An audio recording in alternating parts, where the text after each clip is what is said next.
बातमी ठाण्यातून। ठाण्यामध्ये खादी महोत्सवाला सुरुवात झाली आहे। खादी महोत्सवाचं उद्घाटन ठाण्याच्या प्रथम नागरिक महापौर शर्मिला पिंपळोलकर यांच्या हस्ते पार पडले।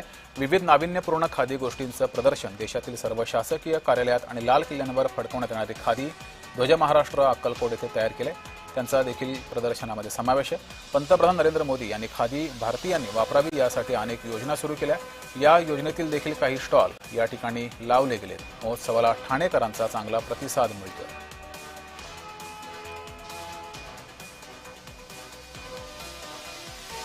रूपराशीताईंच्या माध्यमातून खरं तर त्या खादीमध्ये खूप त्यांचं बरेच वर्ष त्यांनी यामध्ये काम केलंय आणि त्या माध्यमातूनच आज पहिल्यांदाच ठाणे शहरामध्ये गावदेवी भागात हा खादी महोत्सव इथे प्रदर्शन घेतलं आहे त्याचं। आणि मला वाटतं 65 स्टॉल इथे आहेत। विविध प्रकारचे नाविन्यपूर्ण गोष्टी तुम्हाला इथे बघायला मिळतील।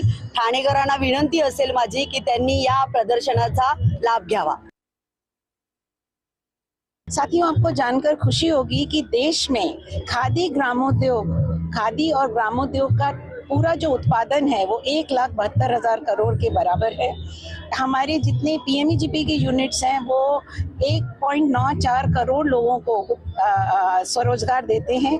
और हम ये मानते हैं कि जितना इसका प्रचार प्रसार होगा तो धरती से जुड़े हुए जो हमारे बुनकर भाई हैं, जो हमारी कतिन महिलाएं हैं और जो हमारे ग्रामोद्योग के लोग हैं, उनको आपकी वजह से उतना ही ज़्यादा काम मिलेगा, उतनी ही समृद्धि आएगी और देश के विकास का एक बहुत बड़ा माध्यम बनेंगे।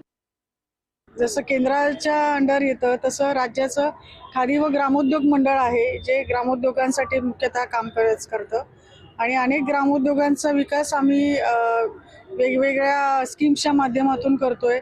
स्वयंरोजगाराच्या अनेक संधी या ग्रामोद्योगांच्या माध्यमातून आपल्या नागरिकांना मिळालेल्या आहेत। याच्यात मुख्यतः स्थलांतर थांबवणे आणि व्यक्ती जिथे आहे किंवा नागरिक जिथे आहेत त्यांना रोजगार तिथेच मिळवून देणे हा मुख्यतः आमचा उद्देश आहे।